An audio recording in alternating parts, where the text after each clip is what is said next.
make라는 명령어, 바로 이 make라는 명령어가 요 make라는 명령어를 이용해서 한 번에 할 수가 있습니다. 자, 이 make라는 것은 뭐냐? make는 뭐가 있냐면 make 파일에 저장된 make 파일에 저장된 명령어를 실행하는 게 되겠습니다. make 파일에 저장된 명령어를 실행을 하는데요. 한번 보도록 하죠. 자, 보도록 하죠. 자, 이렇게 되어 있습니다. 이제 make 파일 한번 볼게요. 그래서 요걸 이제 수업 시간에 배울 예정입니다. 이렇게 생겼어요. make 파일은 이렇게 생겼고요. 여기서 쭉 보면은 make 파일은 이렇게 생겼고, 이것은 이제 수업 시간에 배우게 됩니다. 그래서 여기 .c, .5, 그래서 자동적으로 이 C 프로그램을 O 파일로 .c 프로그램을 .5 파일로 자동적으로 컴파일 해주는 부분이 바로 이 부분이 되겠습니다. 그래서 실제로 이 make 파일을 돌리게 저장되어 있으면 자동적으로 컴파일을 합니다. 자동적으로 한번 볼게요. 자동적으로 컴파일하는 것을 한번 보도록 하겠습니다. 자, 다 지우고요. rm하고 아까 실행됐던 거 다 지울게요. 모든 파일을 다 지우고요. 그래야지. 그 다음에 스튜던트도 지울게요. 그 다음에 make 이렇게 돌리면 돼요. make 하면 자동으로 다 컴파일을 합니다. 편하죠. 그래서 이것을 배우게 됩니다. 이렇게 해서 이것은 실행 파일 이름을 student가 아니라 std로 바꿨네요. 그러면 ./std를 하면 아까랑 똑같죠.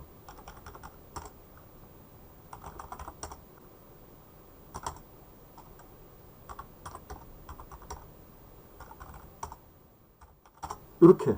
그래서 컴파일을 쉽게 할 수 있도록 하는 게 바로 make가 되겠습니다. make. 그래서 2개 이상의 파일 프로그램 할 때는 make라는 걸 이용해서 컴파일을 쉽게 할 수 있도록 하게 됩니다. 자, 그 다음에 디버깅. 이 프로그램에 혹시 문제가 생겼다면 디버깅을 해야 되거든요. 그럴 때는 어떤 옵션을 주냐면 -G 옵션을 주고 컴파일을 하면 됩니다. 자, -G 옵션을 주고 컴파일을 하면 바로 이것을 디버깅을 할 수가 있고요. 그 디버깅 프로그램 이름이 바로 GDB가 되겠습니다. GDB. 이게 바로 디버거 이름이 되겠습니다. 그리고 이거는 실행 파일 이름이 되겠습니다. 실행 파일 이름. 그래서 아까 제가 봤을 때 실행 파일 이름이 std로 됐는데 make 파일을 한번 고쳐서 make 파일을 std가 아니라 student로 고쳐보겠습니다.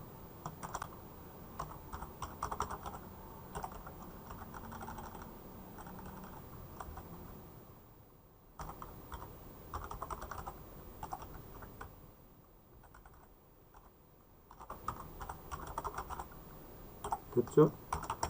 자, 고치고 저장을 한 다음에 make 하고요. 하면은 자동적으로 이렇게 컴파일이 다 됐습니다. 아, 이미 아까 컴파일을 바뀐 게 없었잖아요. 일단 다 지웠어야 되는데 -G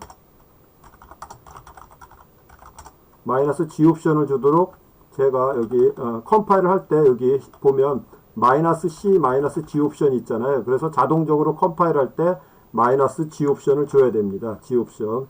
자, 다 지우고요. 자, 이렇게 지우는 법도 배우게 됩니다. LS를 했더니 .5로 끝나는 파일이 하나도 없죠. .5로 끝나는 파일이 하나도 없으니까 바로 컴파일을 해서 하면 새롭게 컴파일을 할 겁니다. 이렇게 컴파일을 자동적으로 했고요. 여기 보면 컴파일을 할 때 -G 옵션을 주고 컴파일을 했습니다. -G 옵션을 주고 컴파일을 했고요. 자, 컴파일을 했고, 그래서 이것을 디버깅을 할 때 바로 GDB 하고 student를 치면 이게 디버깅 모드가 돼요. 그래서 이렇게 화면에 뜹니다. GDB. 그래서 내가 원하는 곳에 가서 멈출 수가 있어요. 브레이크하고 S input에 가서 멈춰 볼게요. input. 멈춰 볼게요. 그럼 브레이크입니다. 그리고 run 이렇게 하면 됩니다. 그럼 실행이 돼요. 그래서 어디서 멈췄냐? 쫙 실행되다가 S input이라는 함수에서 멈춘 거예요. 그리고 한 줄 한 줄 내가 수행을 할 수가 있어요. 이렇게. 이런 식으로. 수행을 해서 1, 2, 3, 4 아이디 넣으라고 했죠. 이렇게. 그래서 제가 1, 2, 3, 4를 넣었어요. 그럼 진짜 1, 2, 3, 4가 제대로 들어갔는지 여러분들이 확인하기 위해서 프린트하고 std 한번 쳐보시면 이렇게 이 변수 이름을 주는 거예요. 프린트 std 갔더니 학번에 1, 2, 3, 4 여기죠. 학번 1, 2, 3, 4가 올바르게 들어갔다는 것을 알 수가 있습니다. 이런 식으로 실시간으로 프로그램이 잘못됐다면 이 디버그 모드로 들어가서 내가 변수에 저장된 현재 값을 계속 체크를 해서 어디에서 문제가 발생했는지를 내가 찾을 수 있는 게 바로 디버거가 되겠습니다. 이 디버거의 소프트웨어 이름이 GDB입니다. GNU 디버거입니다. 그래서 이 디버거에 대한 사용법도 배우게 됩니다. 큐 타고 빠져나오면 되겠습니다.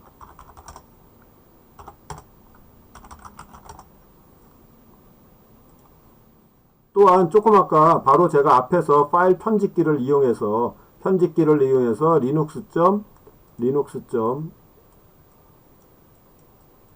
리눅스.crontab하고 제가 파일 편집기를 이용해서 linuxcrontab하고 자, linuxcrontab 그죠?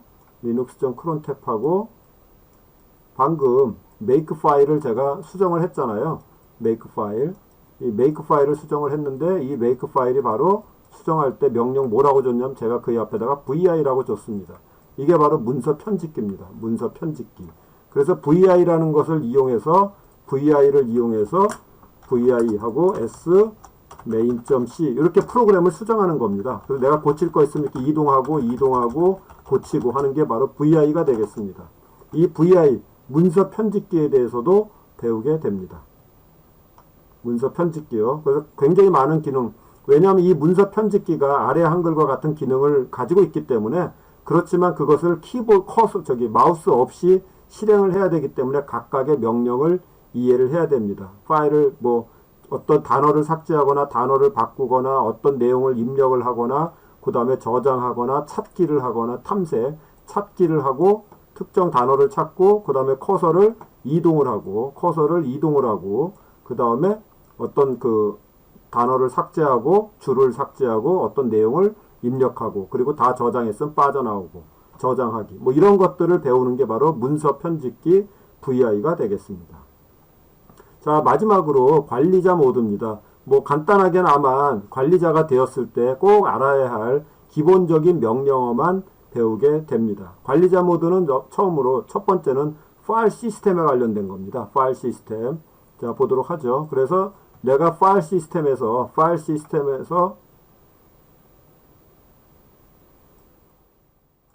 자, 파일 시스템을 먼저 보도록 하죠. df 그러면 바로 파일 시스템이 어떻게 마운트 되어 있는지 이렇게 보여줍니다. 즉 실질적인 디렉토리와 다시 이렇게 되어 있습니다. 자, df를 치면 이렇게 되어 있습니다. 요거 df입니다. df는 바로 요게 디렉토리 이름이고요. 오른쪽에 있는 거. 요 부분이 디렉토리가 되겠고요. 자, 요 부분이 디렉토리가 되겠고요. 그 다음에 요게 파일 시스템, 실질적인 하드디스크의 디렉토리가 어떻게 매핑되어서 사용되고 얼마만큼 배정이 되어 있으며 메모리에 얼마만큼 배정이 되어 있고 얼마만큼 배정이 되어 있고 현재 얼마만큼 사용하고 있는지를 보여주는 게 바로 df가 되겠습니다. 이 파일 하드디스크하고 디렉토리를 매핑하는 방법에 대해서 수업 시간에 상세하게 배우게 될 겁니다. 각각의 디렉토리가 얼마만한 하드디스크를 얼마큼 사용하는지는 바로 du입니다. du. 그러면 각각의 디렉토리가 얼마만큼 사용하는지를 각각의 블락입니다. 이건 블락 크기 보통 이제 512바이트인데요. 블락 크기를 이렇게 보여주고 있습니다. 그래서 이그잼이란 디렉토리는 블락 크기가 56이다. 현재 디렉토리는 200이다. 이걸 보여주고 있는 게 바로 du가 되겠습니다. 자, 파일의 상태 정보를 보는 거 ls-l은 제가 많이 보여줬고요. 더 자세한 상태는 바로 스탯입니다. 스탯.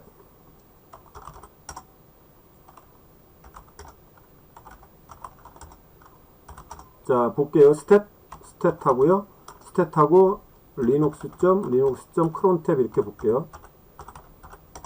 보면 이렇게 자, 여기죠. 스탯하고 linux.crontab 파일을 보면 여기 어떤 디바이스, 실질적인 하드디스크 어디에 어떻게 저장이 되어 있고 언제 액세스를 했으며 제가 이제 2020년 3월 3일에 녹음을 한 것이기 때문에 어떻게 했던 것을 보여주고 유저 아이디가 몇이고 그룹 아이디 이런 것들이 쭉 되어 있고 여기서 제일 중요한 건 아이노드라는 겁니다. 아이노드. 그 다음에 블락의 크기가 나와 있고요. 그 다음에 아이노드입니다. 아이노드.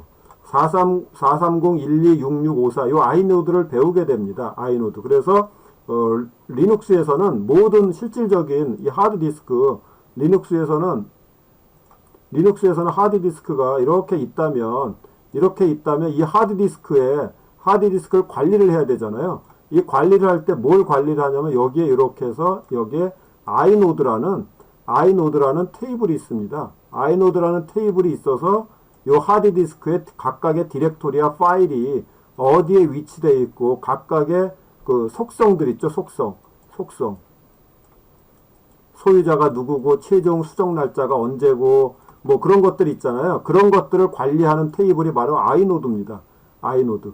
그래서 이 iNode는 각각의 그 배열로 이렇게 구성이 되어 있는데 그 정보가 바로 그 정보를 알고 싶다 그러면 스탯이라는 걸 이용하면 앞에서 본 것처럼 스탯을 이용해서 나타내 주는 게 바로 여기 iNode가 되겠습니다. iNode. 이제 시스템 관리자가 알아야 할 프로세스에 관련된 거에 대해서 알아보도록 하죠. 보통 사이즈라는 게 있는데요. 보통 실행 파일이죠. 실행 파일이 어느 정도의 메모리 영역을 차지하는지를 보여주는 건데요. 아까 스튜던트가 바로 실행 파일이죠. 스튜던트가 해서 사이즈 스튜던트를 해보면 현재 이렇게 텍스트는 5038 그죠? 데이터 556 이런 식으로 어디서부터 시작했는지 나타내주고 있고요. 그리고 파일 이름 스튜던트 그러니까 바로 텍스트와 데이터 이런 부분들이 얼마만큼 차지하고 있는 건지를 보여주고 있습니다.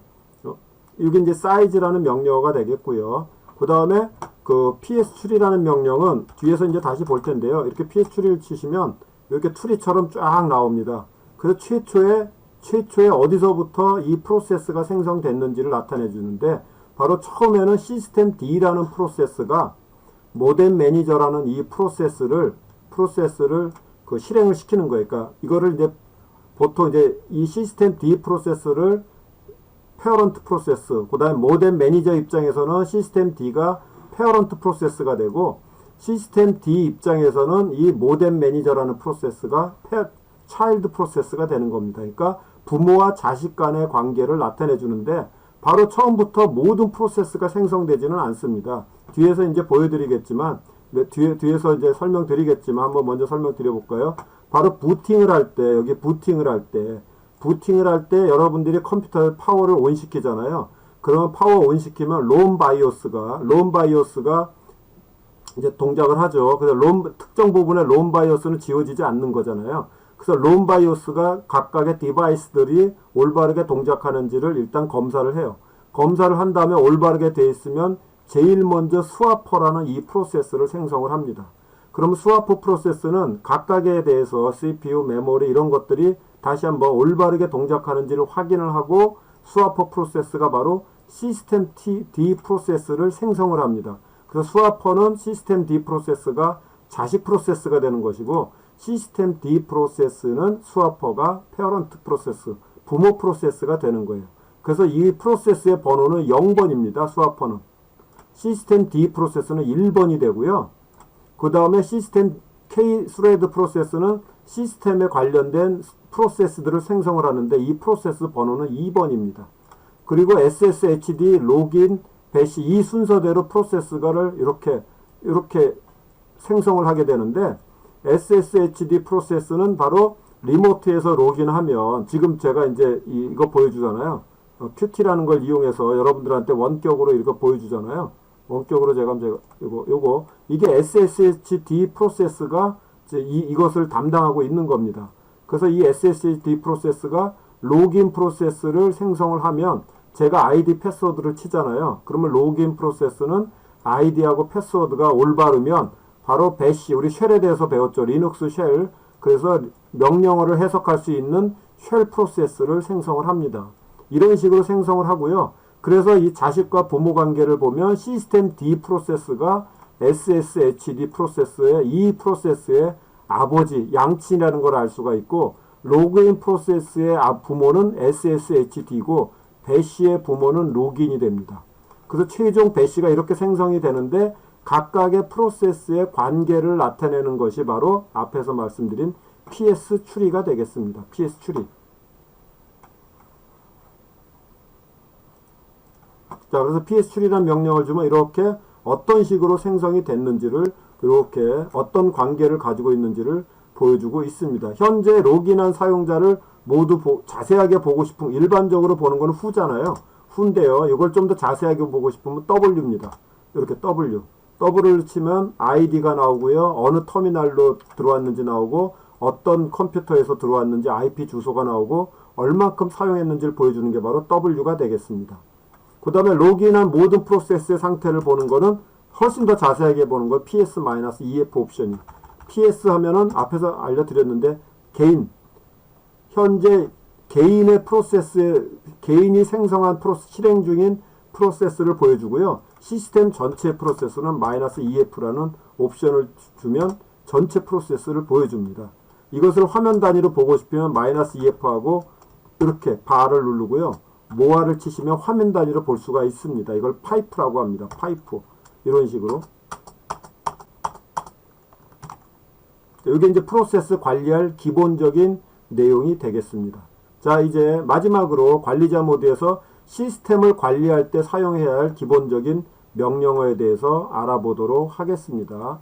자, 먼저 첫 번째는 계정입니다. 사용자를 등록하고 삭제할 수 있는 겁니다. 그래서 제가 한번 해볼게요. 그래서 시스템, 이거는 이제 아무나 할 수는 없죠. 시스템 관리자입니다. 먼저 첫 번째는 현재 제가 요걸로 들어왔지만 SU를 치고요. 선초이 그러면 제가 다른 선초이로 들어갈 수가 있어요. 그래서 선초이로 들어간 겁니다. 그래서 EXIT를 치면 선초이 계정에서 빠져나오고 다시 루트로 나왔습니다. 이게 보니까 이거 샵으로 돼 있죠. 요거 샵. 여기는 달러로 돼 있죠. 그래서 요거는 SU 그리고 ID를 치면 그 사람의 ID로 들어가서 선초이로 작업을 할 수 있는 게 SU입니다. 슈퍼 유저란 뜻이 되겠습니다. 자, 그냥 SU 그러면은 이제 루트로 계정을 바꾸는 것이고요.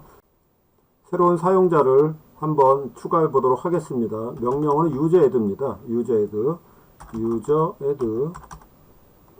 하고 특정한 위치를 지정을 하게 되는데, 보통 홈에다가 리눅스에서는 홈에 새로운 사용자들의 위치를 지정을 해줍니다.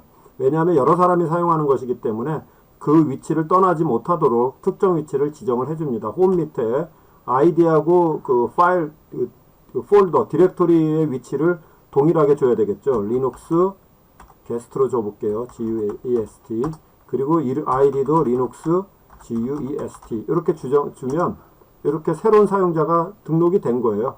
새로운 사용자가 등록이 돼서 실제로 볼까요? LS하고요. 슬래시 홈에 어떤 게 생겨나왔대요. 여기 리눅스 게스트라는 게 새로 생긴 겁니다. 그리고 이 계정은 어디에 추가되냐면 etc 밑에 패스워드 파일에 추가가 돼요. 아까 그랩이라는 거 해서 리눅스 게스트라는 이 이름이 루트 밑에 etc 밑에 패스워드에 저장이 되어 있는지 보면 이렇게 자동적으로 저장이 되어 있습니다. 그런데 시스템에서 이 리눅스 게스트라는 사람을 관리하기가 불편하잖아요. 이 아이디를. 그래서 이렇게 아이디 번호를 줍니다. 1209번. 이렇게 어디에 주냐? 루트 밑에 etc 밑에 패스워드라는 파일이에요. 그리고 여기 아이디가 있고요. 요거는 아직 암호를 나타냅니다. 그 다음에 홈 리눅스 게스트가 이게 이걸 처음으로 지정해주는 디렉토리고요. 이걸 홈 디렉토리라고 합니다. 그 다음에 어떠한 쉘을 사용할 건지, 명령어 해석기를 사용할 건지를 지정해주게 됩니다. 자, 이게 유저 애드입니다. 이제 삭제하는 거는 유저 딜이에요. 유저 딜하고 리눅스 게스트 이렇게 삭제를 하면 삭제가 됐습니다. 그래서 한번 똑같이 찾아볼까요? 그래프하고 리눅스 게스트 etc 밑에 패스워드를 치면 아무것도 없죠. 그러니까 삭제됐다는 것을 알 수가 있습니다. 이때 그 디렉토리는 그대로 남아 있을 거예요. 그래서 지워볼게요.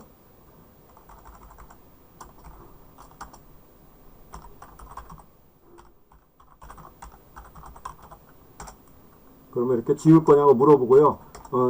그 계정이 생성됐을 때 시스템에서 기본적으로 제공하는 환경 파일들이 있거든요. 어떤 환경 파일이 있나 봤더니 .bash logout이라는 환경 파일, .bash profile이라는 환경 파일, .bash rc라는 환경 파일이 아이디가 생성이 되면 자동적으로 생성된다는 것을 알 수가 있습니다.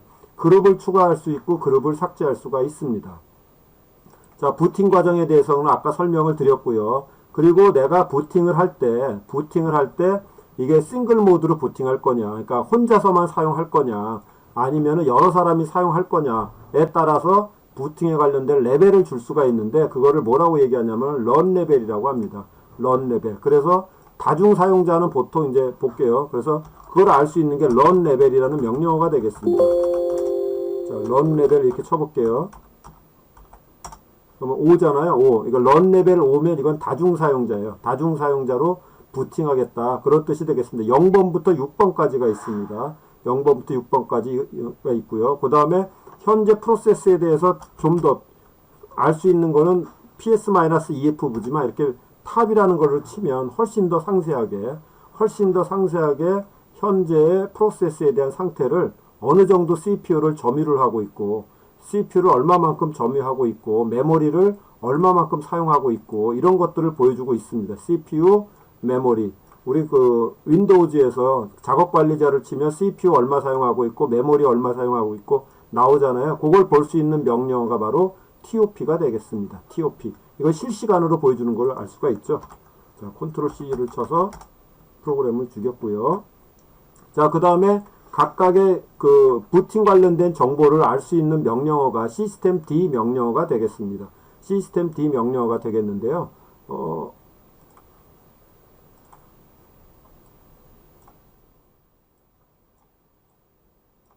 그냥 이렇게 시스템 D 하고 이렇게 치면 이 컴퓨터가 부팅 됐을 때 얼마만한 시간이 소요됐는지를 이렇게 보여주는 게 시스템 D 어널라이즈인데요. 여기에 요 명령어 하나만 있는 게 아니라 시스템 D에 관련된 뒤에 하이픈하고 관련된 여러 가지 명령이 있습니다.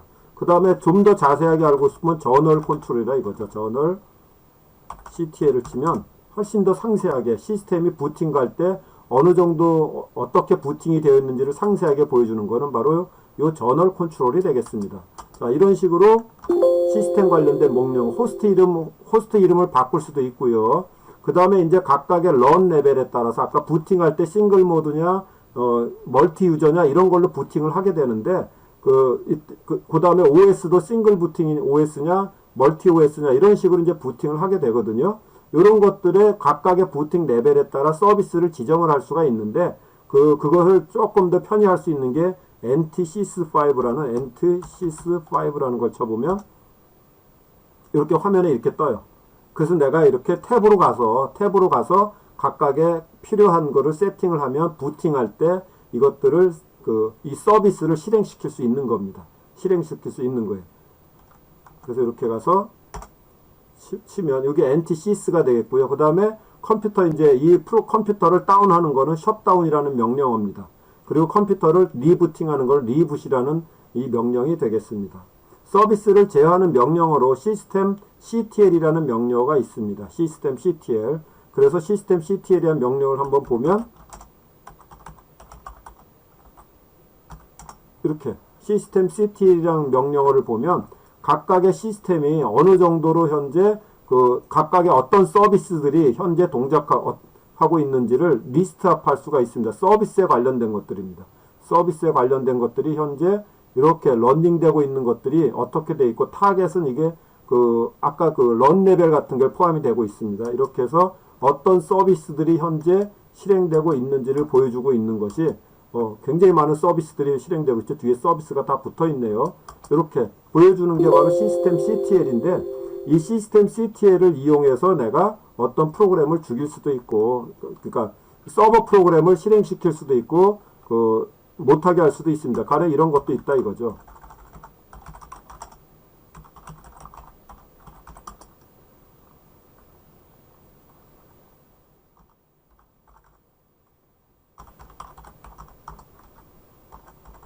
현재 HTTP가 들어가 있는지 모르겠네요. 한번 볼게요. ps-ef 해서 그랩 하기를 이걸 파이프라고 하는데요. HTTP라는 걸 찾아볼게요. HTTP라는 게 굉장히 많이 돌고 있네요. 그러면 이 HTTP를 내가 죽일 수가 있습니다. 그래서 어떻게 죽이느냐 이렇게요. 시스템 CTL HTTP가 웹서버잖아요. CTL stop HTTP D 이렇게 하면은 이제 스탑이 되는 거예요. 그러면은 이 HTTP가 동작이 되지 않습니다. 그래서 이거를 다시 수행하고 싶으면 시스템 CTL enable httpd 하면 이제 다시 실행이 되는 겁니다. 이렇게 특정 서비스에 대해서 내가 멈출 정지시킬 수도 있고 새롭게 시작할 수도 있고 뭐 이게 이제 명령어로 사용되는 게 시스템 CTL이 되겠습니다. 자, 이렇게 해서 서비스를 간단하게 관리하는 방법에 대해서 알았고요. 새로운 소프트웨어를 내가 이제 설치를 하게 되는데 두 가지 방법이 있습니다. RPM이라는 방법하고요. 두 가지 방법이 있는데 어떤 방법이냐? RPM이라는 방법이 있고요. 레드 패키지 매니저. 그 다음에 YUM이라는 방법이 있는데요. 옐로우 업데이트 모디파이드라는 YUM이라는 방법이 있는데 현재는 대부분 이렇게 RPM을 설치하면 내가 소프트웨어를 설치한 다음에 그러니까 다운로드 받고 설치를 해야 돼요. 불편하잖아요. 그래서 YUM이라는 거는 자동적으로 알아서 다운로드도 받고 설치도 해주는 프로그램이 되겠습니다. 그래서 RPM과 YUM 두 가지 방법이 있는데 YUM에 대해서만 간략하게 알아보도록 하죠. 그래서 YUM이라는 거는 그냥 YUM 이렇게 쳐볼게요.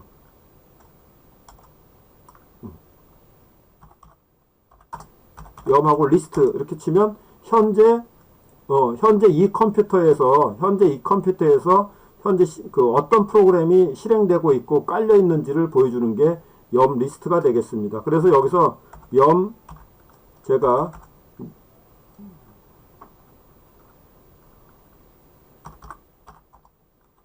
현재 파이썬을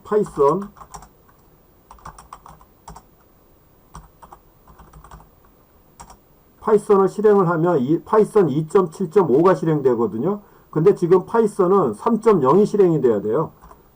그래서 제가 뭘 깔 거냐면 파이썬 YUM 인스톨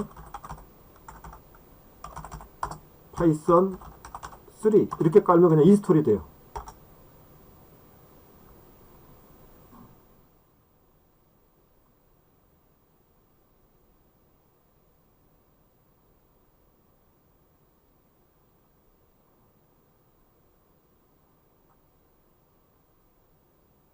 시간이 되니까 이게 시간이 지나가니까 오래 걸리죠. 그래서 이런 식으로 프로그램을 인스톨할 수 있는 게 바로 그 YUM 인스톨하고 그냥 패키지 이름을 주면 뒤에 패키지를 주면 자동적으로 소프트웨어를 설치할 수 있는 그런 것들이 되겠습니다. 물론 YUM을 이용해서 패키지를 리무브할 수도 있고요. 그 다음에 업데이트할 수도 있고 목록을 볼 수도 있고 이런 그 기능도 제공하고 있습니다. 따라서 본 수업은 리눅스 시스템은 이와 같이 사용자들이 사용할 수 있는 명령어, 기본적으로 알아야 되는 명령어와 관리자가 기본적으로 알아야 할 명령어로 나누어서 를 포함한 그러한 강의가 되겠습니다.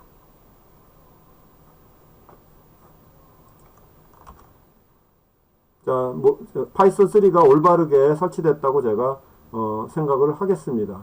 자, 이상으로 마치도록 하겠습니다.